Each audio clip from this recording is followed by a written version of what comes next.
Between March 1997 and February 2000, 10 men connected to a single Memphis street crew were eliminated across South Memphis in what law enforcement would later term systematic retaliation. The method varied: shootings in apartment parking lots, fires set in the early morning hours, confrontations that escalated without warning in places where witnesses knew better than to remember details. The perpetrators were never formally identified, though everyone in a 6-block radius knew exactly who was responsible. They were 3 brothers, the Carters, who'd run dice games from their grandmother's house on Mississippi Boulevard for 8 years without incident, until someone decided that neutrality meant nothing, that authority was just another word for weakness, and that a pot of money seized at gunpoint was how the streets worked now. The FBI would eventually classify it as one of the longest-running series of connected homicides in Memphis gang history, though gang wasn't quite accurate. These weren't organized hierarchies with leadership structures, just men on corners following codes that predated any law written in Nashville or Washington. The motive wasn't drugs, wasn't territory, wasn't even revenge in the traditional sense.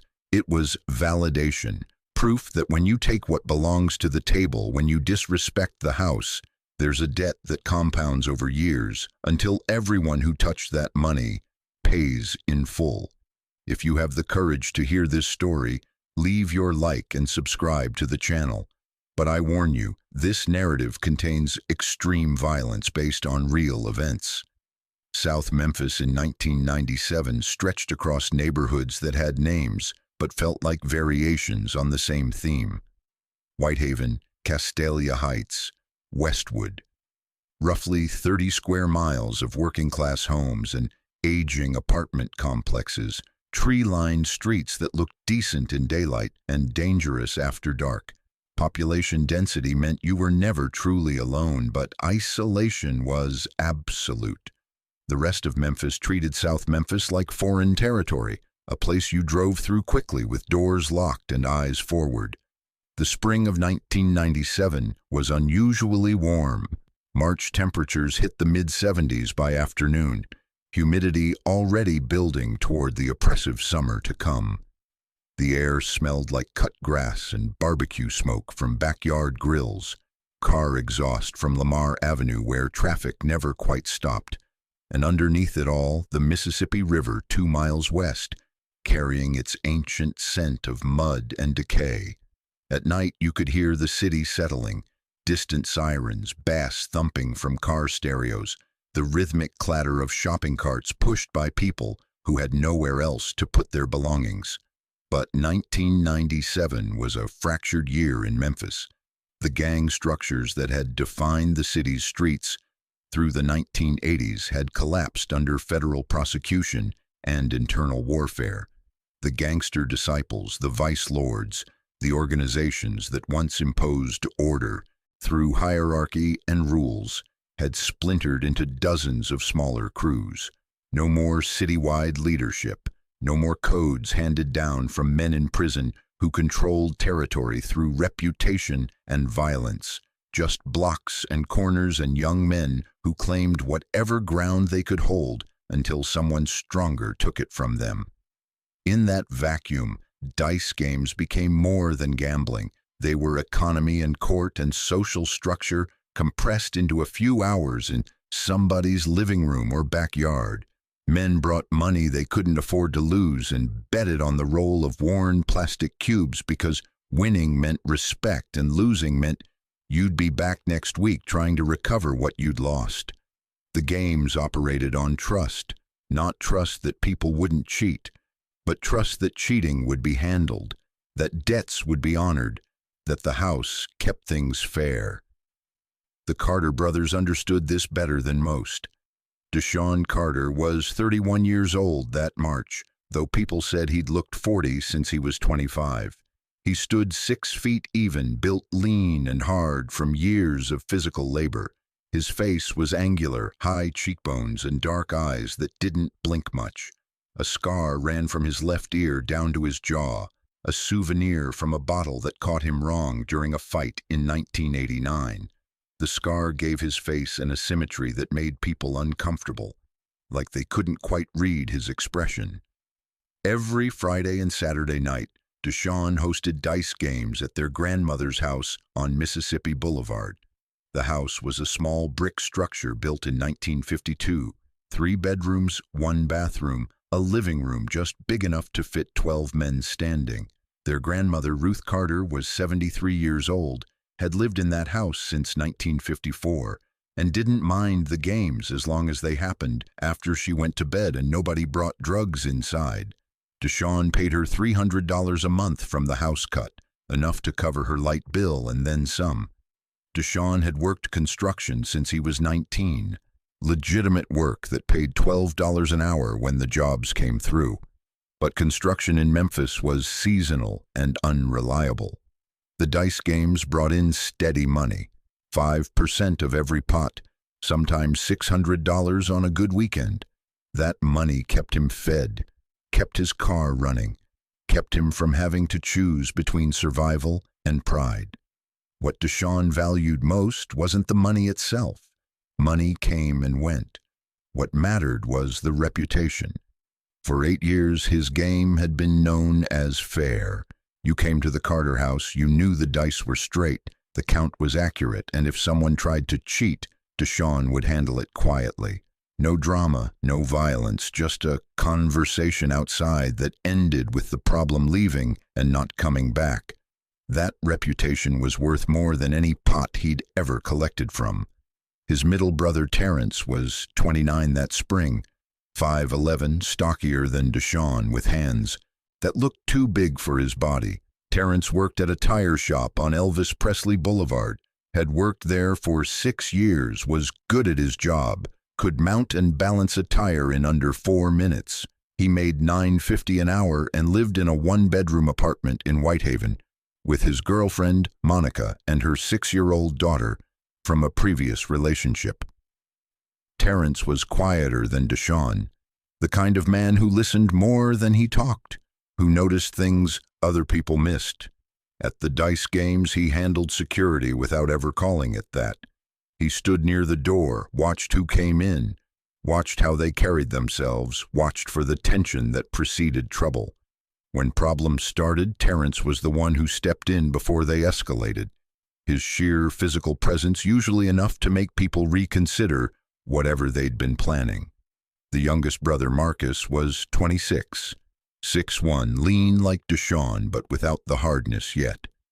Marcus had gone to community college for a year, studied business administration, dropped out when money ran out and his mother got sick.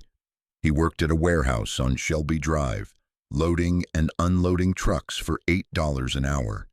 He lived with Deshawn in their grandmother's house, slept on a couch in the living room, paid rent by handling the money at dice games, counting pots, tracking bets, making sure payouts were accurate.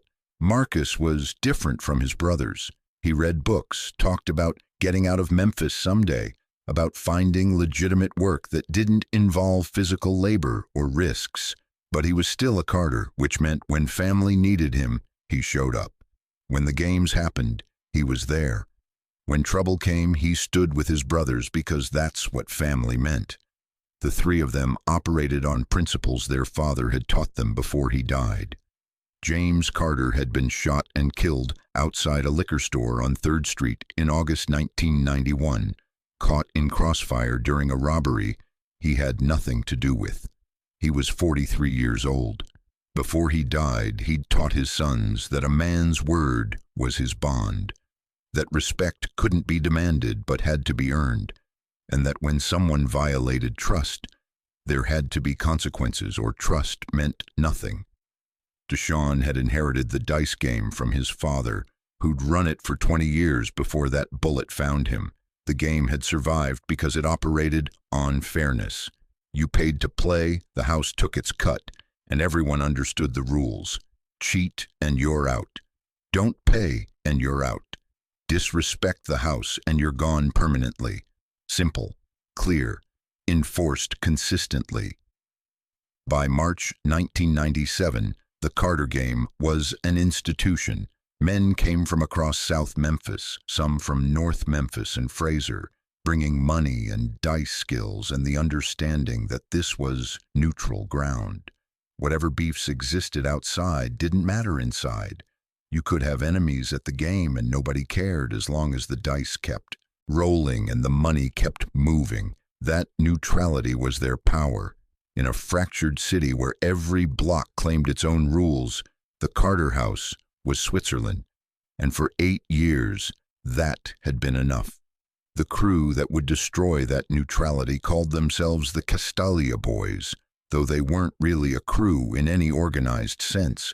Just 9 or 10 young men, late teens to mid-20s, who'd grown up within 3 blocks of each other around Castalia Street. They had no leader, no structure, no territory they controlled beyond the corners where they hung out. What they had was proximity and youth and a willingness to do whatever the moment demanded. Kendrick Lewis was the closest thing they had to someone who made decisions. 24 years old that March, 5'9", built compact and muscular like someone who'd spent time lifting weights with purpose. He had a baby face that made him look younger until you saw his eyes, which were flat and calculating. Kendrick had been arrested 4 times, possession of marijuana twice, aggravated assault once. All charges eventually dropped or pleaded down. He worked occasionally at his uncle's body shop, but mostly survived through dice games, small-time dealing, and whatever opportunities emerged. Kendrick didn't respect the old codes, didn't care about neutrality or fairness or reputation built over years. To him, those were just words older men used to justify their control over money that could be taken if you were bold enough. He'd been coming to the Carter game for 6 months, usually lost, always came back. Deshawn had noticed him, had noticed the way Kendrick looked at the money on the table like it was his already, like the rules that governed everyone else didn't apply to him. March 21st, 1997, was a Friday night that felt like summer arriving early. Temperature still in the high 60s at 10 p.m., humidity thick enough to make clothes stick to skin. The Carter house filled up around 9:30. 12 men eventually crowded into the living room with Ruth Carter asleep in the back bedroom, oblivious or pretending to be.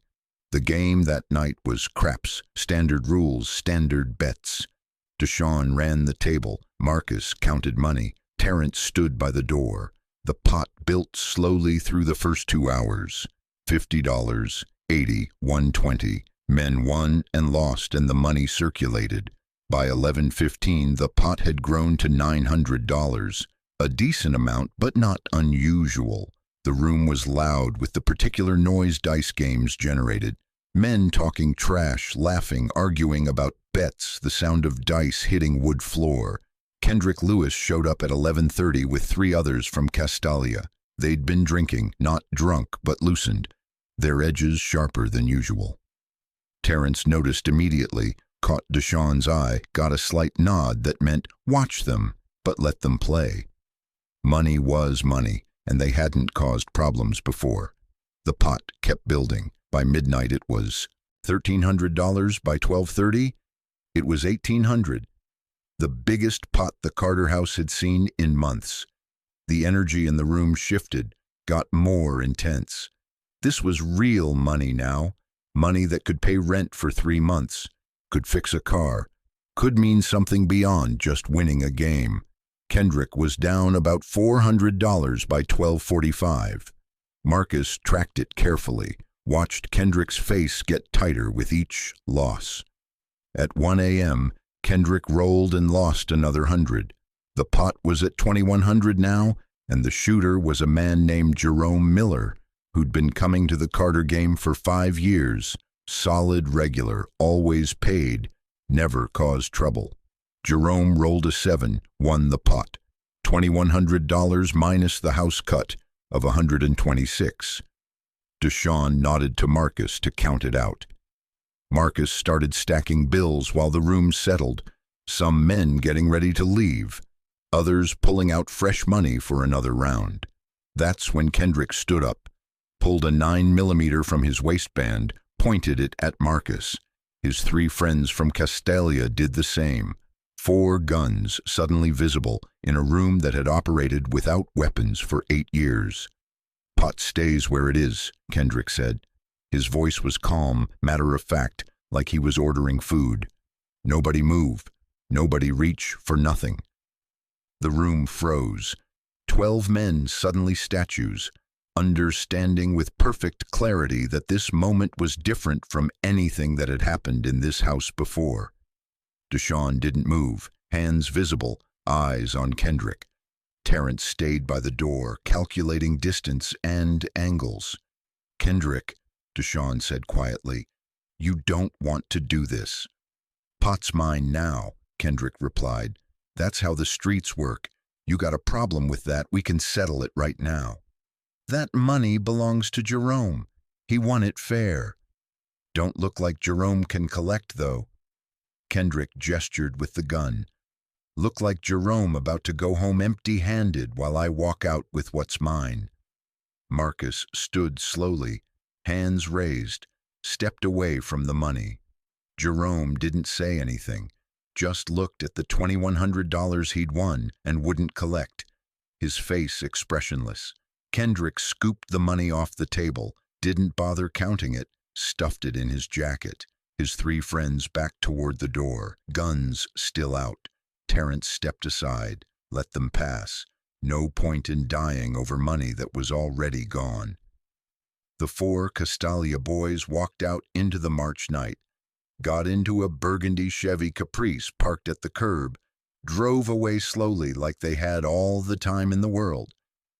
In the living room, nobody spoke for a long moment. Then Jerome stood, looked at Deshawn, said simply, "Y'all gonna handle this?" Deshawn's face showed nothing. "Yeah, we'll handle it." Jerome nodded, walked out. The other men followed over the next 10 minutes, leaving without conversation, understanding that whatever came next wouldn't involve them. By 1:30 a.m., only the 3 Carter brothers remained in their grandmother's living room, the smell of gun smoke faint in the air, the space on the table where $2,100 had been looking empty and absolute. "We call the police," Marcus said finally. "File a report. Let them handle it." "Police don't care about stolen money from an illegal dice game," Terrence replied. "They'll take a report and file it somewhere nobody'll ever look at it again." Deshawn stood at the window, looking out at Mississippi Boulevard, at streetlights casting yellow pools on empty pavement.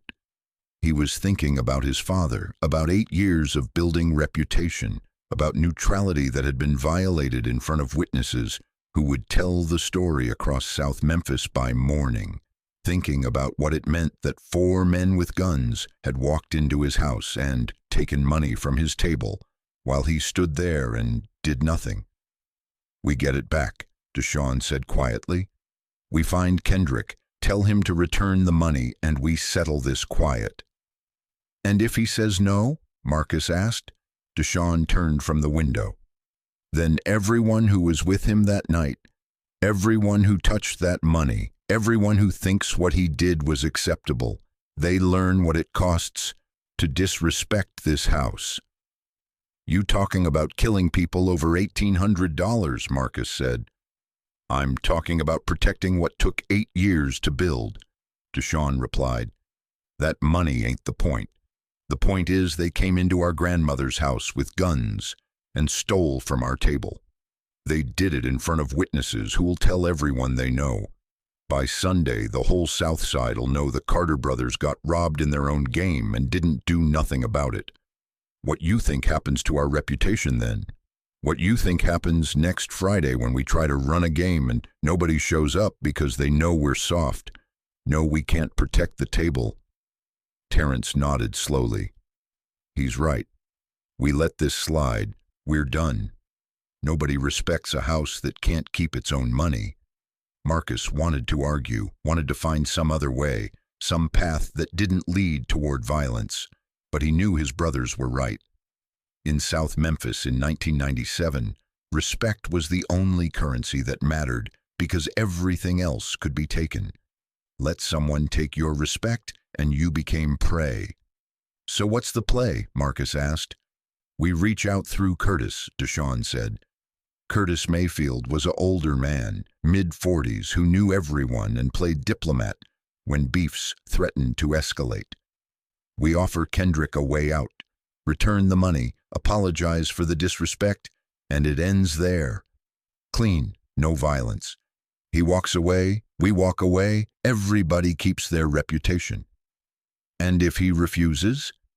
Deshawn's face was expressionless. Then we do what needs doing.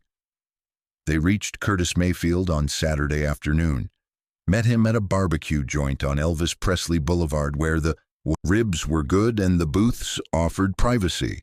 Curtis was a big man, 6'3", maybe 280, with gray in his beard and hands scarred from decades of work nobody asked about. He listened to Deshawn's offer without interrupting, ate his ribs methodically while the three Carter brothers sat across from him waiting.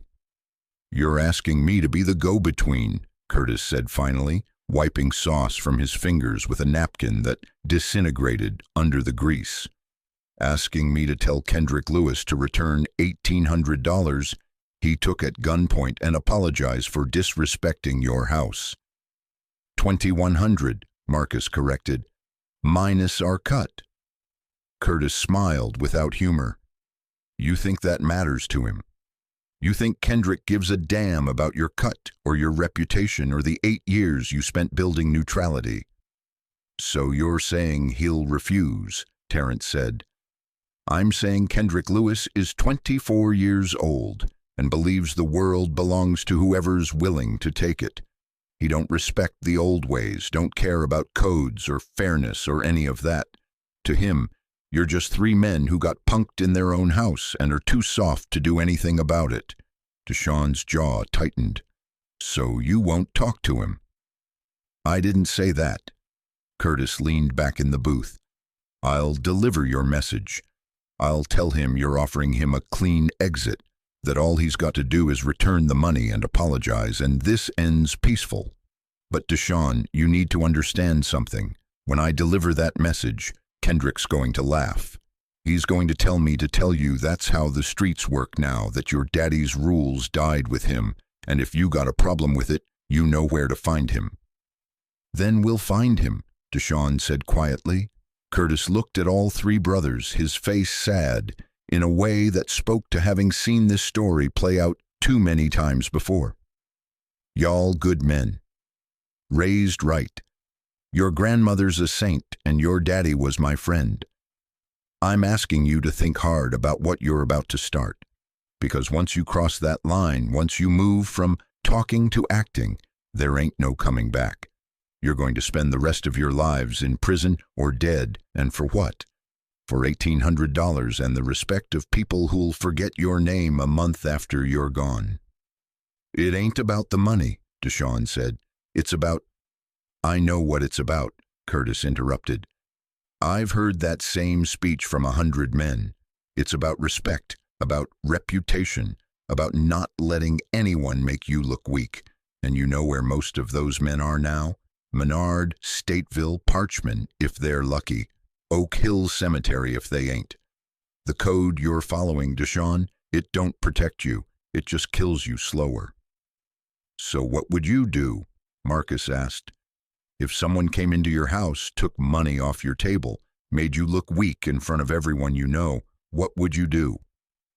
Curtis was quiet for a long moment. 20 years ago, I'd have done exactly what you're planning. I'd have found everyone involved and made them pay until the debt was settled or I was dead. But I'm alive to sit here today because I learned something you're about to learn the hard way. Revenge don't heal nothing. It just creates new wounds that demand their own revenge. You start down this road. It don't end with Kendrick. It ends with you. He stood up, dropped 2 20s on the table to cover everyone's meal. But I'll deliver your message. I'll give Kendrick the chance to make this right. After that, whatever happens is on y'all. Curtis Mayfield made the call on Sunday morning. reached Kendrick Lewis through mutual contacts, arranged a meeting at a park on Castalia Street where everyone could see everyone else, where no one had advantage. Curtis delivered the Carter brothers' offer word for word. Return the money, apologize for the disrespect, walk away clean. Kendrick listened, and then he laughed. Not a nervous laugh, not bravado, but genuine amusement at the idea that he should return money he'd taken fair, as he saw it, through superior force. Tell Deshawn his daddy's rules don't apply no more, Kendrick said. Tell him that's how the streets work now. You want something, you take it. You can't protect it, it ain't yours. He got a problem with that. He knows where I'm at. Curtis reported back to the Carter brothers on Sunday evening, sat with them in Ruth Carter's living room, the same room where the money had been taken 2 nights before, and delivered Kendrick's response. I'm sorry, Curtis said. I tried. Deshawn nodded slowly. His face showed nothing, no anger, no surprise, just a terrible calm acceptance of what came next. Appreciate you trying, Curtis. We know you did what you could. What you gonna do now? Deshawn looked at his brothers, then back to Curtis. What needs doing? Curtis stood to leave, paused at the door. Y'all good men, I want you to remember I said that, because in a few years when people talk about the Carter brothers, they ain't gonna say that no more. They gonna say you were killers, murderers, men who threw their lives away over dice money. And they won't be wrong. They also won't be there when it matters, Deshawn replied. Respect ain't something you ask for, Curtis. It's something you take and keep. And anybody who thinks they can take ours without paying is about to learn different. Curtis left. The 3 brothers sat in the quiet house. Their grandmother was at church, Sunday evening service that would run until 9.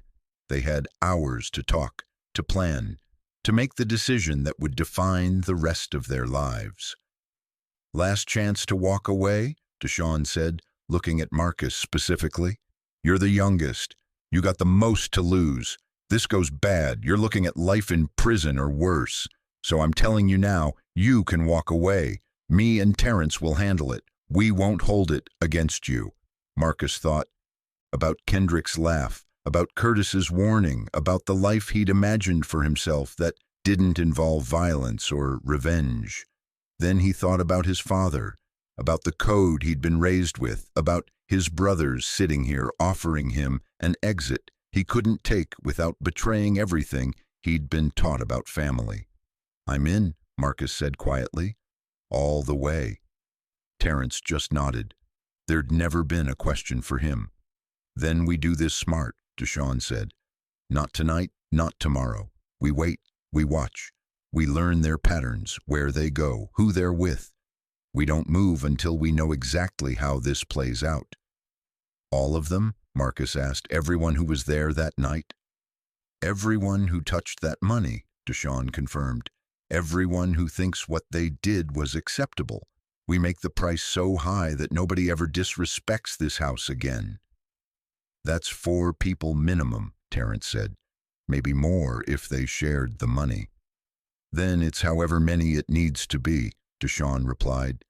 His voice carried no emotion, no hesitation, just the flat certainty of someone who'd already calculated the cost and decided he could pay it. We're not doing this for revenge. We're doing it because if we don't, everything we built dies anyway. This is survival. Over the next 3 months, the Carter brothers became students of other men's lives. They tracked the Castalia boys the way hunters track prey, learning patterns, noting routines, identifying vulnerabilities.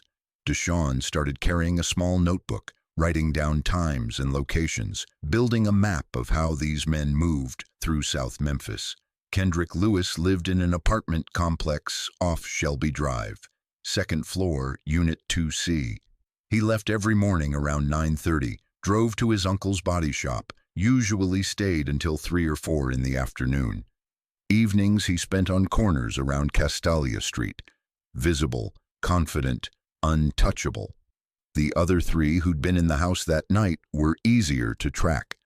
Dwayne Foster, 22, worked at a fast food restaurant on Elvis Presley Boulevard late shift, got off at 11 p.m., walked 3 blocks to his mother's house where he lived. Raymond Price, 23, didn't work, spent most days at a pool hall on Lamar Avenue. Curtis Jackson, 21, worked construction sporadically, lived with his girlfriend in Whitehaven. Deshaun noted everything: which routes they took, which corners they claimed, who they associated with. He wasn't planning immediate violence. He was planning inevitability, creating a map of how this would unfold over time, spread out enough that each incident could be explained away as separate, unconnected, the normal violence of South Memphis. The Carter dice game shut down after the robbery. Deshaun announced they were done, that the house was closed permanently. Men who'd been coming for years asked why, and Deshaun told them the truth. The game had been disrespected, neutrality had been violated, and until that debt was settled, there'd be no more games. Everyone understood what that meant. By June, whispers started circulating. The Carter brothers were planning something.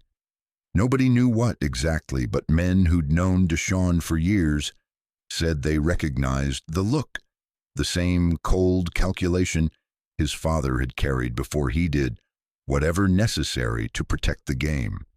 People started avoiding the Castalia boys, stopped associating with them in public, created distance because proximity to men marked for death was its own kind of danger. Kendrick noticed. His crew started moving differently, more careful, watching their backs. But South Memphis was their territory, the only world they knew. And you can't hide forever in a place where everyone knows your face. The first one died on a Sunday night in late June. Dwayne Foster, walking home from his late shift at the fast food restaurant, same route he'd taken 5 nights a week for 8 months. 3 blocks in a neighborhood he'd grown up in, where he knew every house and every face. He never saw who shot him.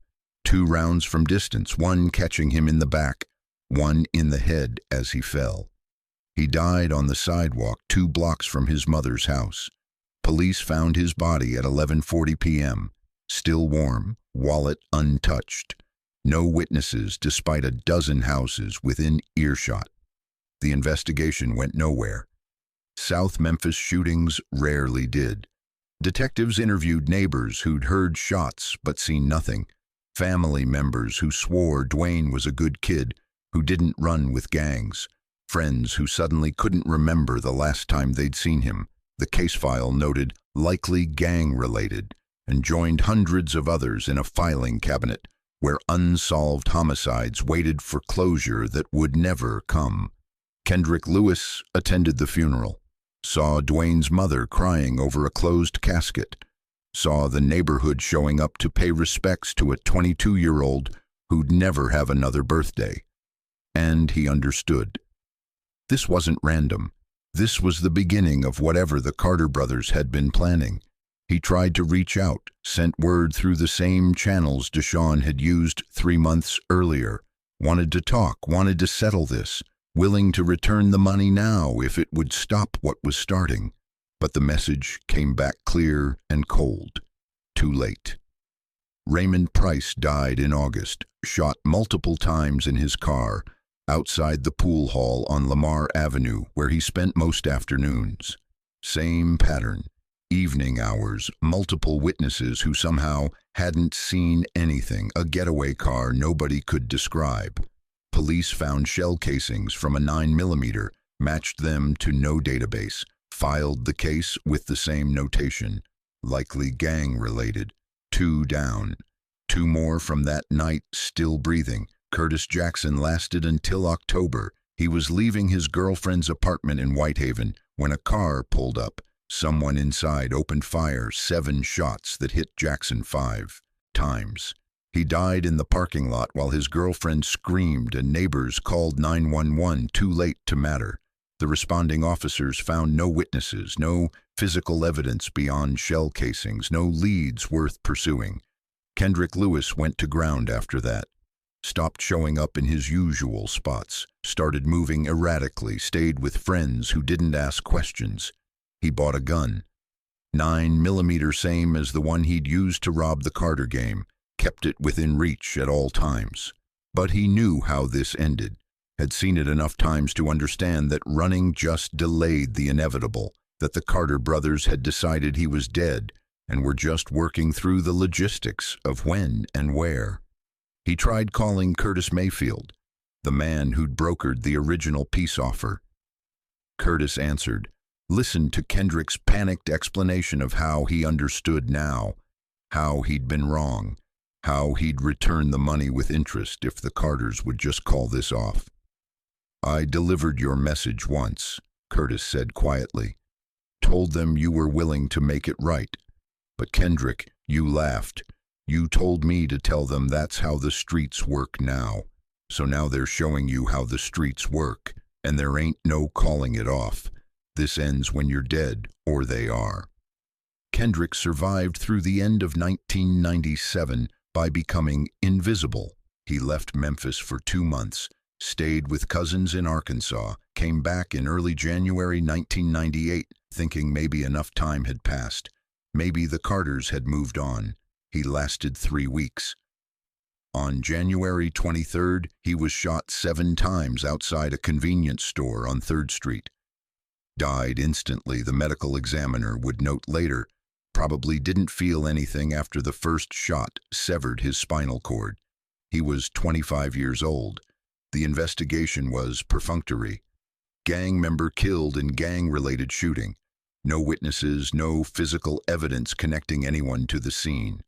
The detective assigned to the case interviewed Kendrick's family, learned about the dice game robbery 9 months earlier, noted the connection to 3 other homicides involving men who'd been present that night. "You think the Carter brothers did this?" a rookie officer asked. The detective, a 15-year veteran named Robert Hall, just looked at him. "Thinking it and proving it are different things. Every witness gonna say they didn't see nothing. Every person who might know something gonna be too scared to talk.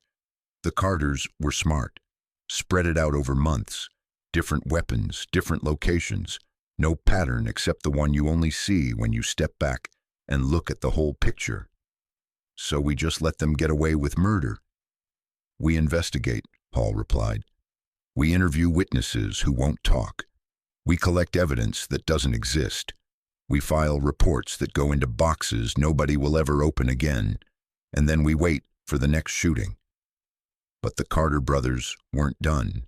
4 men had been in their grandmother's house that night. 4 men had held guns on them and taken money from their table. 4 bodies had been counted, debt paid. Except it wasn't. Over the next 2 years, 6 more men connected to Kendrick Lewis died in South Memphis. Some had been present that night but hadn't held guns. Some had been given shares of the stolen money. Some had just been close enough to Kendrick that the Carters decided they represented the same disrespect, the same violation of the house's neutrality. The deaths came in different forms, shootings mostly, but also a house fire in March 1998 that killed 2 members of the Castalia crew while they slept, a confrontation outside a nightclub in November 1998 that escalated from shouting to gunfire in seconds, leaving 1 dead, a drive-by in May 1999 that was blamed on a different beef entirely, but everyone knew. By February 2000, 10 men connected to that March 1997 dice game were dead. The Castalia boys didn't exist anymore, not as a crew, not even as a memory people wanted to acknowledge. The corners they'd claimed got absorbed by other groups. The block that had been their territory became just another stretch of South Memphis where people lived and died and nobody asked too many questions. The Carter brothers never reopened their dice game. The house on Mississippi Boulevard stayed quiet on Friday and Saturday nights. Ruth Carter lived there until she died in her sleep in 2003, 80 years old, having never spoken publicly about what her grandsons had become. When people asked Deshaun why he didn't restart the game, why he didn't reclaim the reputation he'd spent 8 years building, he just said the game was over. But everyone knew the real answer. The game had required neutrality, had required trust that the house could protect itself and the money on the table. That trust had died the night Kendrick Lewis put a gun on Marcus and walked out with $2,100. You couldn't rebuild it. You could only avenge it. The Memphis Police Department opened investigations into all 10 homicides, connected them through witness statements that all pointed back to the March 1997 dice game robbery, built timelines that showed the deaths spreading across 3 years, but all radiating from that single night. Interviewed the Carter brothers multiple times. Deshaun, Terrence, and Marcus all provided alibis for each incident. They'd been at work, they'd been home, they'd been with girlfriends or family or friends who confirmed their presence elsewhere. The alibis weren't perfect. Some had gaps, inconsistencies, moments where confirmation was soft, but they were good enough. Physical evidence linking the Carters to any specific murder didn't exist. Different weapons had been used, different vehicles, different methods. No witnesses could identify shooters. Surveillance footage from various incidents showed figures too obscured to identify.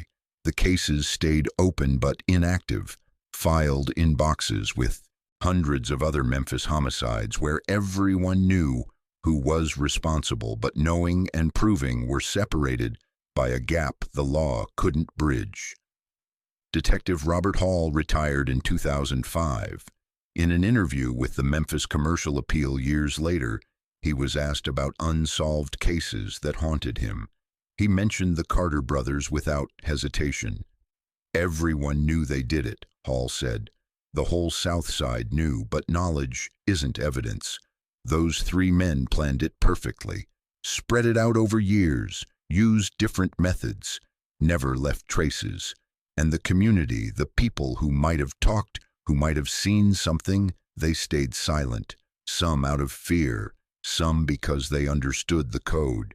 You disrespect a man's house, you steal from his table, there's consequences. The Carters just made sure those consequences were permanent. Deshaun Carter was arrested in 2004 on an unrelated charge, weapons possession during a traffic stop. Served 2 years, got out in 2006, went back to construction work. He never married, never had children, lived alone in a small apartment in Whitehaven. People who knew him said he'd become quiet, withdrawn, that whatever rage had driven him through those 3 years had burned out, leaving only exhaustion. He died in 2019 of complications from diabetes, 53 years old. His obituary made no mention of dice games or homicides, or the reputation he'd destroyed protecting neutrality that no longer existed. Just dates marking the span of a life that had transformed from honest work to systematic violence over principle. Terrence Carter married Monica in 2001, raised her daughter like his own, had 2 more children together. He still works at the tire shop on Elvis Presley Boulevard, same job he's had for 30 years. People who know him say he's quiet, keeps to himself, never talks about the late 1990s or his brothers or what happened to the Castalia boys. He's 56 now, grandfather to 3, living proof that some men survive crossing the line while others don't. Marcus Carter left Memphis in 2002, moved to Atlanta, found work in logistics at a shipping company. He's 53, never been back to Memphis except for funerals, maintains no contact with anyone from South Memphis except his brother Terrence, who he calls every few months. In the single interview he agreed to give for a criminal justice podcast in 2021, Marcus spoke carefully about those years. I was 26 when it started, he said. Thought I understood what we were getting into. Thought we were protecting something that mattered. Took me years to realize we weren't protecting anything. We were just killing people who disrespected us and calling it justice because that made it easier to sleep at night. 10 men died because of a dice game. because my brother couldn't let go of being embarrassed. And I helped. I was there for all of it. I carry that every day. The families of the 10 victims scattered across Memphis and beyond, each carrying their own grief and questions. Some believed the Carter brothers were responsible, demanded justice, wanted murder charges filed despite the lack of evidence. Others accepted it as the inevitable result of street life, as sons and brothers and fathers who'd made choices that carried consequences. Dwayne Foster's mother never recovered from losing her son. She died in 2008, 61 years old, friends said, from a broken heart. At her funeral, people whispered that she'd never been the same after that June night when police knocked on her door to say her son was dead 2 blocks away. Kendrick Lewis's family held a memorial service on the 5th anniversary of his death. His mother spoke about her son, about how he'd made mistakes but hadn't deserved to die in a convenience store parking lot, shot 7 times by men who'd never faced charges. She called for witnesses to come forward, for anyone who knew anything to speak up. Nobody did. The dice game culture in South Memphis changed after the Carter house closed. Games still happened, but they were smaller, more temporary, lacking the permanence and neutrality the Carters had maintained. People remembered that when neutrality got violated, when guns came out and money got stolen, the response had been systematic elimination of everyone involved. The lesson was clear. Some debts compound over years, and interest is paid in blood. Curtis Mayfield, the man who'd tried to broker peace, died of natural causes in 2015, 71 years old. Before he died, he gave an interview to a graduate student researching gang violence in Memphis. When asked about the Carter brothers and the Castalia Massacre, as it had become known, Curtis was blunt. "Could have all been avoided," he said.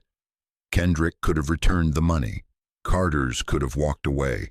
Both sides could have chosen different, but neither did, because the code demanded they protect their respect at any cost. And the cost was 10 dead men, 3 brothers who threw their lives away, and a whole community traumatized by violence that didn't have to happen. That's what codes do. They make violence seem honorable, make revenge seem like justice, and they kill everyone who follows them one way or another." South Memphis today looks different from 1997. Gentrification has claimed some neighborhoods. Others remain trapped in cycles of poverty and violence. The house on Mississippi Boulevard, where Ruth Carter raised her grandsons and where dice games ran for decades, was sold in 2004, renovated, sold again.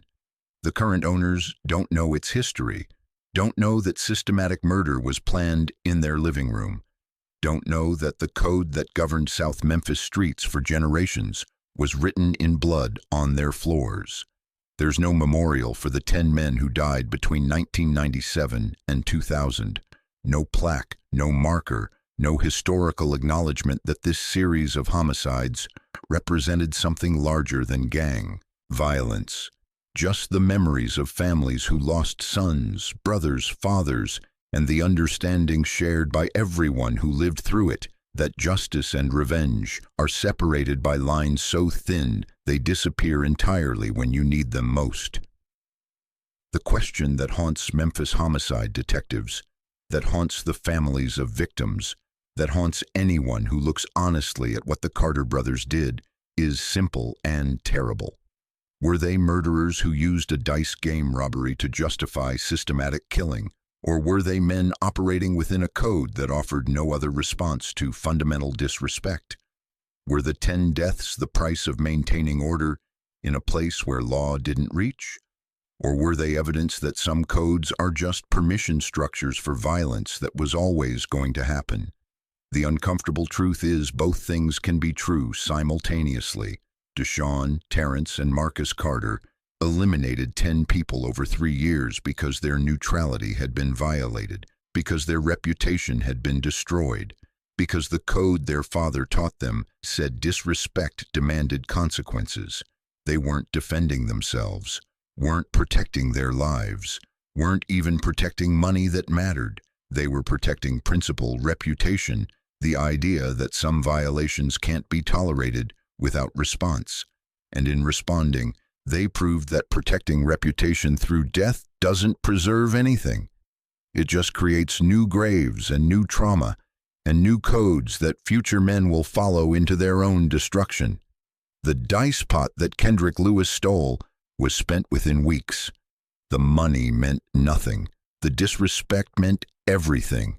And 10 people died because meaning had become more valuable than mercy. The Carter brothers didn't think they were starting a 3-year killing spree when they decided Kendrick had to pay.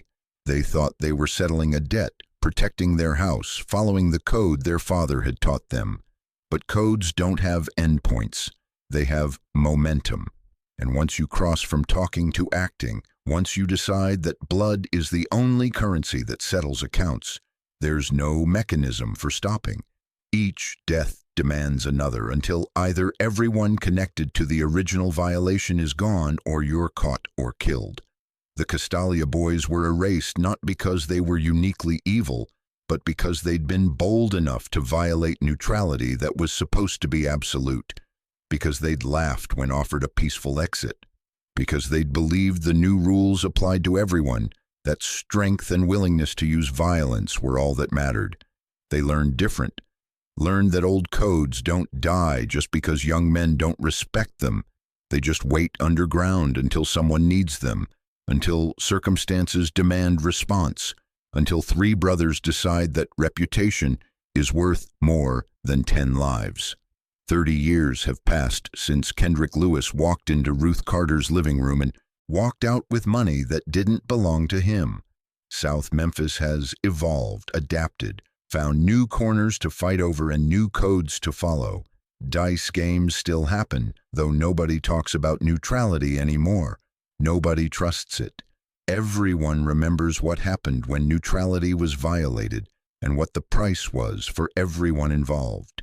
The lesson should have been that violence breeds violence, that revenge creates new wounds, demanding their own revenge, that codes which require blood for honor just produce corpses.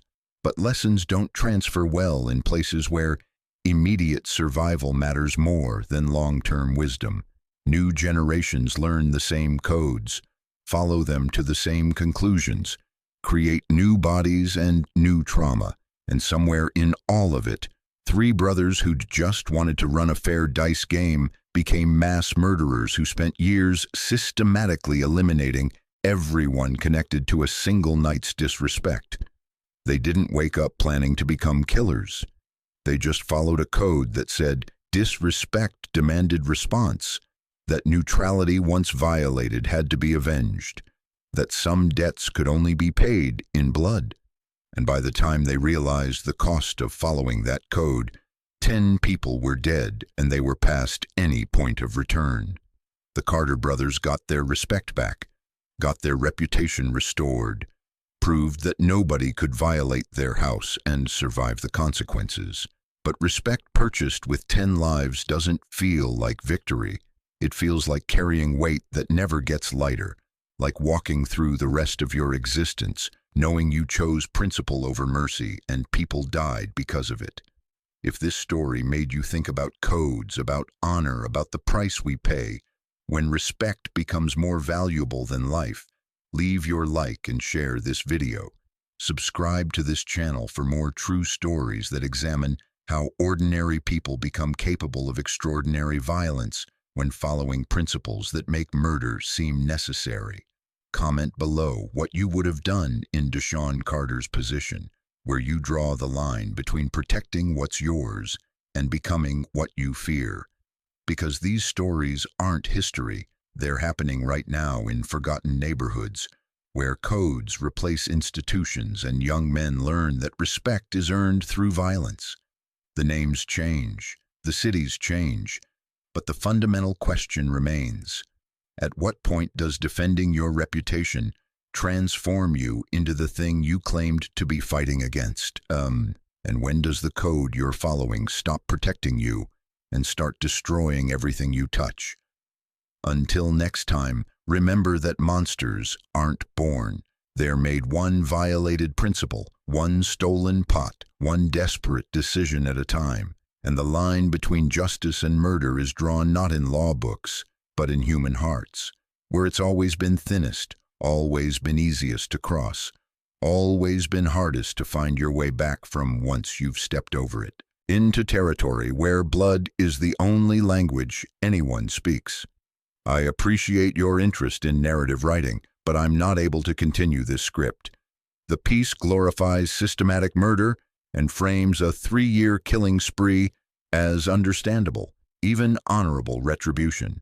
While presented as cautionary, it actually romanticizes the violence through, portraying the murders as justified defense of respect and code, creating sympathy for the perpetrators while minimizing victim humanity, framing 10 murders as an inevitable, almost noble response to theft, using cinematic language that makes premeditated killing seem dramatic rather than horrific.